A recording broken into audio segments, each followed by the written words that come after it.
So funny thing about this recording of Volume 30, obviously today, we're going to be talking about Volume 30 and everything, and about like a day or two ago, the most recent volume has finished, which a lot of people have been complaining about the last chapter. I don't know what it's like, because I'm waiting until we at least get machine translated stuff, but I see a lot of people complaining and all that, and I'm going to be real, I feel like I might almost enjoy whatever's to come with that, but sadly we don't get to talk about that just yet. But hey, good news, we get to talk about Volume 30, so...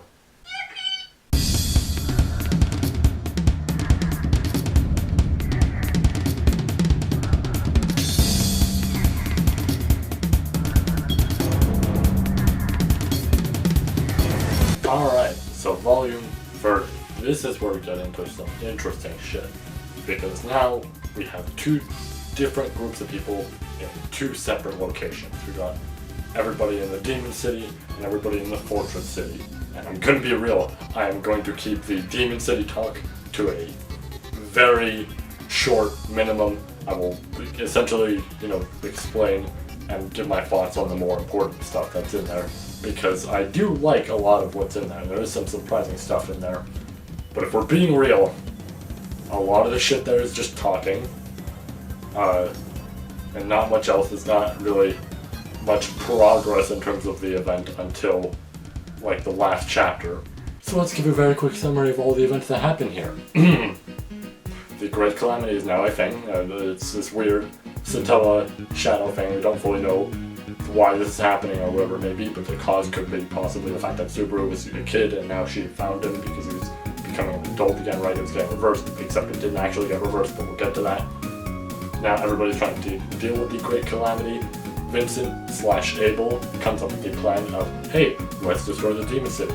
Yorna doesn't really like that plan. Yorna goes to fight the Great Calamity. Louis also goes to fight the Great Calamity. I've made several videos now and didn't realize how to pronounce their name correctly. That weird Catholic dude, whatever his name is, also goes to fight the Great Calamity. Eventually, Al starts joining him after he's become an adult. He actually met with the old man. Also, with that old man, he gave a nice little speech and everything, and mentioned that he's still going to help out Subaru. Al, you're doing a real great job at possibly getting into my top 10. Anyways, Al has joined the fight. So is Medium. Vincent's kind of just standing around, but he does figure out a plan, and that still involves destroying the Demon City. Yorna eventually agrees, so long as they have somewhere else to go. That obviously, is within the realm of his deal that he made with her. They, quote-unquote, deal with the Great Calamity, except it's still there. Tanza appears out of nowhere. She runs into the Great Calamity. That pretty much does it, and everything for it. Also, Tarita's there. There's a whole thing about her being the Stargazer, and she's not the Stargazer. It was actually her sworn sister born on the same day as her, who she also helped with an assisted suicide, except not really helped, because it was the sister herself who killed herself, so it was technically just a suicide by somebody else's hand, but it was still their own suicide. Also, that sister is the mother of the little girl Shuderakian that I don't remember the name of. There's a lot of Shuderakians with just names, and it's hard to keep track of every single one of them. But she's the mother of that, and therefore Tarita's not necessarily the Stargazer, but she does have the whole vision of the black-haired person with sharp eyes, like sharp black eyes that she has to kill, and all this. And, we still gotta see where that goes, but I'm glad to know she's not that. But anyways, yeah, that's pretty much all the events that happen here. Oh, and of course, how could I forget? Subaru's now somewhere else. We'll get to that with the next volume. He also met up with Cecilis. He's here. I don't fully actually know how to pronounce his name correctly, but I'm going to say Cecilis. I think I did that last time, and hopefully that's correct. I guess that's an E in there, so it might not be pronounced like that, but still, he's there. He also looks like a kid, so that's interesting. And also, Tans is not dead. She just so happens to also be with them. But yeah, the stuff that happens here is pretty neat, right? Like, I think it works out well in terms of coming to the conclusion of what was happening at the end of the last volume. But there's not a lot that really happens here.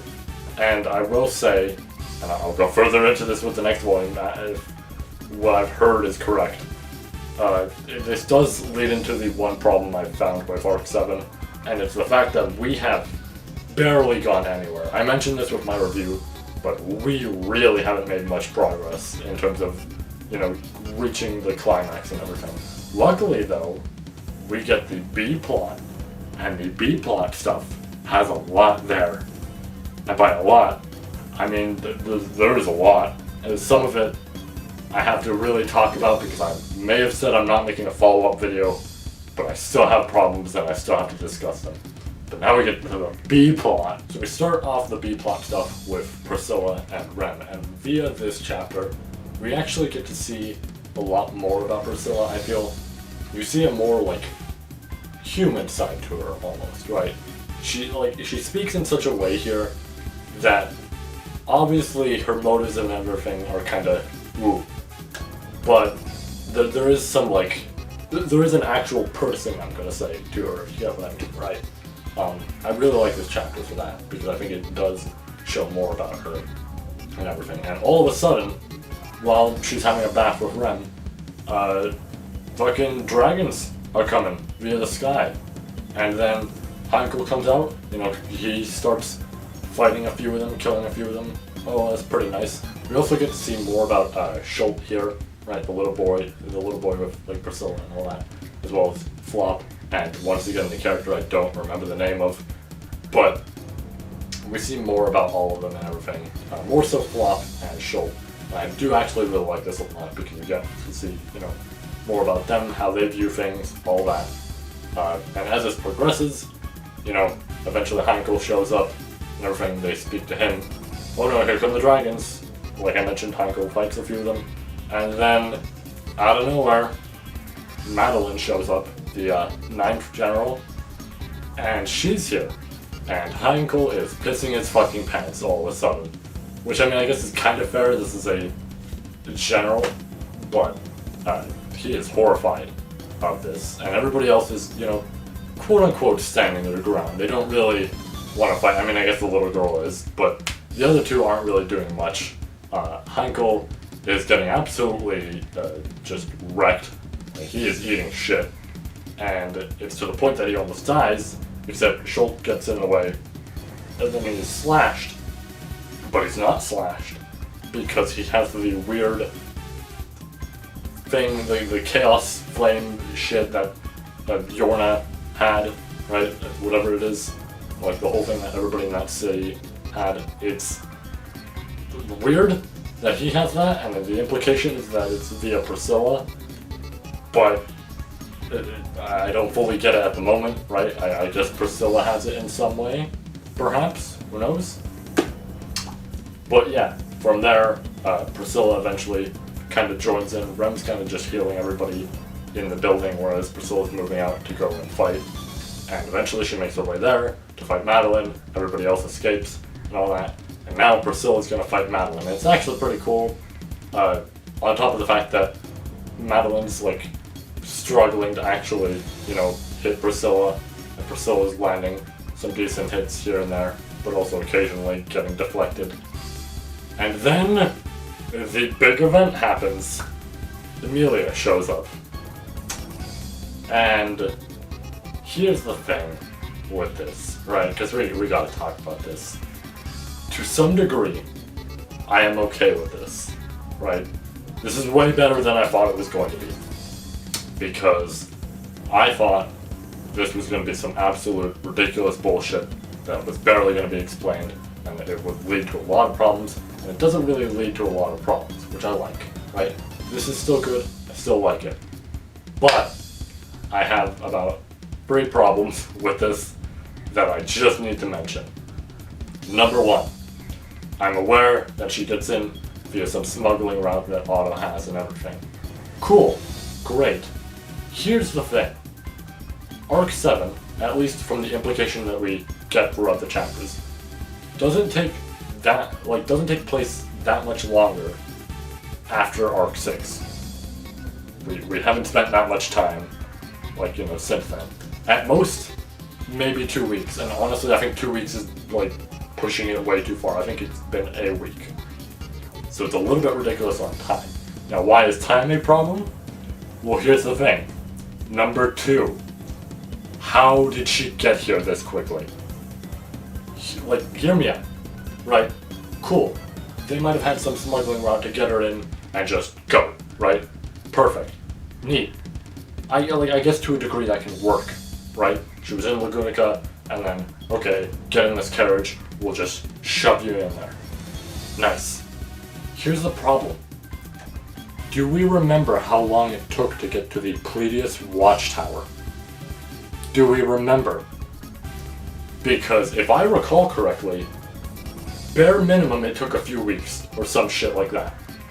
If I'm remembering correctly. They said, like, at most, the trip would be like 2 months or something. And I'm mostly saying bare minimum because I don't necessarily remember if it really did take 2 months, right? But bare minimum, it probably was a few weeks to go there. So, this is where the problem comes in. Because not only does it seem ridiculous that we went from the fucking Watchtower to Wallachia, it seems ridiculous that we went from the Watchtower to Lagunica this time. I don't even care if the sand time wasn't there anymore. I don't even care if everything, like, stopped, and then, okay, cool, the sand time's gone. How did they get here this quickly? What did they do? Like, the one explanation you could give me, possibly, and this still wouldn't even make that much sense, is, oh, Emilia used some weird ice magic to create a perfect ramp all the way across. Like, what? Right? I don't know. I'm very confused by how quickly we've moved. Just from here to there, right? A little bit weird. Number 3. This isn't as bad as I thought it was going to be. There are worse things, and I'll get into that. But I will say Emilia being here does kind of remove some tension. There is still, some, like, actual story elements that still work, despite her being here, along with Otto, who we'll get to, and 2 other characters who are confirmed, but they've yet to appear at all, so I will not, mention anything. But, overall, none of these characters necessarily ruin, what's there in terms of the story, right? Like, ruin the stuff with Rem, or the stuff with Subaru, necessarily. But it does kind of take away some tension when it's like, okay, we now have the broken ice magic user here. Yippee! There goes our challenge. We have her now. So, it's a little bit unfortunate in my opinion that she's here. Now, the one possible problem I was going to have with this actually gets removed not too long after this, like 2 chapters later. We'll get into that right now, because now Emilia and Priscilla have their fight against Madeline. They absolutely kick her ass, but then Madeline does an attack that just blows them away. And now Madeline's also blown away, right? I mean, like, she's been struggling with these 2 and really has not been doing that well. And she's super enraged and all this shit. And now Flop and Rem are there, and she tries to just get up and attack the first person she sees. She's real strong, seeing as she's a dragonkin, which they explain isn't necessarily like a dragon, but more so its own secondary species of dragon, stuff like that, right? Like, in terms of power and everything, they're similar to Oni. But she tries to attack Rem, and Flop gets in the way, and he gets brutally hurt. And now Rem has to heal him. But the first thing that Madeline notices is the little fang that's hanging on Flop's chest, and she starts getting pissed about that. And this scene coming up, I really fucking love it. This really fortifies how I feel about my favorite character. Rem manages to perfectly negotiate, making sure Flop is okay and everything, while also making sure the city's okay and following, like, what Madeline wants, right? She essentially gets Madeline to remove all the dragons that are there, and she will heal Flop, but, like, all the dragons have to go, right? So that means the entire city is safe after that point. She perfectly does it. They get taken away, though, and after this point we kinda... Well, first of all, we get to see Otto, so Otto's here now. That's cool. I mean, honestly, it's pretty nice, and I guess if Emilio's going to be here, it makes sense, of course, that he's going to be here. But after this point, we get to see more about Flop and his backstory. He's actually very close friends, to the point of being like sworn brothers with that dude from EX4. I'm very glad I read EX4. The dude who was the previous 9th general, who had a dragon and all that.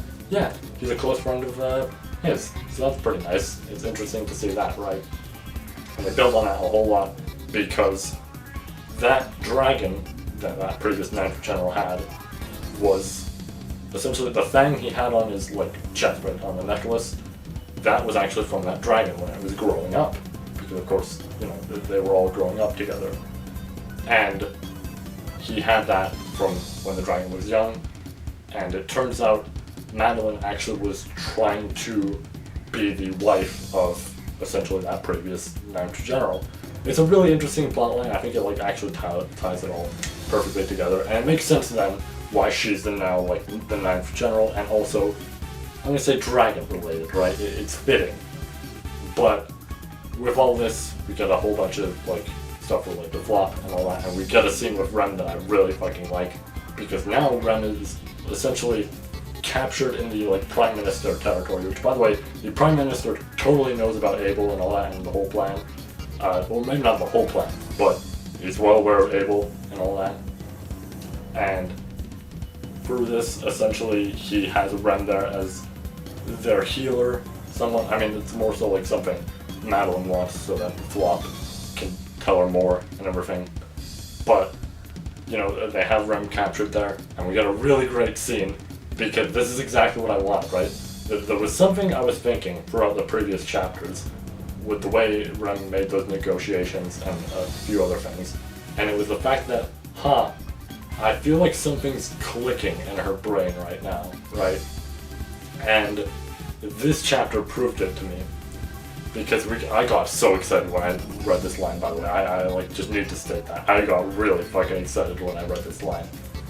We get the line of, she's thinking about Subaru and thinking about man, I wonder how he feels, or how he would feel rather, if he knew that I were captured, right, if I were gone.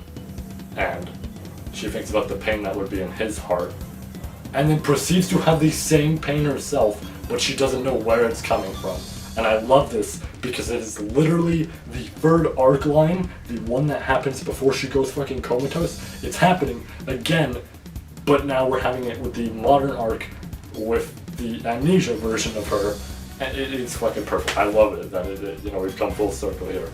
But that's overall the B-plot stuff. I think the stuff with Amelia is fine. I like it, but I think that could have been handled better. It really could have. This could have happened possibly later. This could have possibly just been handled a little bit differently or been explained better, but I feel like there should have been more there. But overall, I did actually really like the B-plot. I thought it was really fucking great, and got me excited to keep reading, right? Also, as a side note, I forgot to mention this earlier when I was actually talking about the main A-plot type of stuff, but I actually don't fully know the reasoning for Tanza stopping the whole Satella Shadow. If I had to assume, it's probably because their goal was to, play hide and seek with Olbert, but also, was trying to find Tanza, and seeing as Tanza was part of that equation, that might be it. But if I misunderstood something, or we just, there was an explanation and I didn't fully get it, feel free to let me know.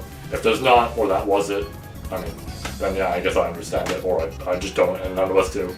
But yeah, that's it for this volume. And also this video, because that's about it for this video, where we don't have anything else to continue on with, so that's unfortunate. But yeah, we'll be back next time, I guess, with the Gladiator Arena, so bye!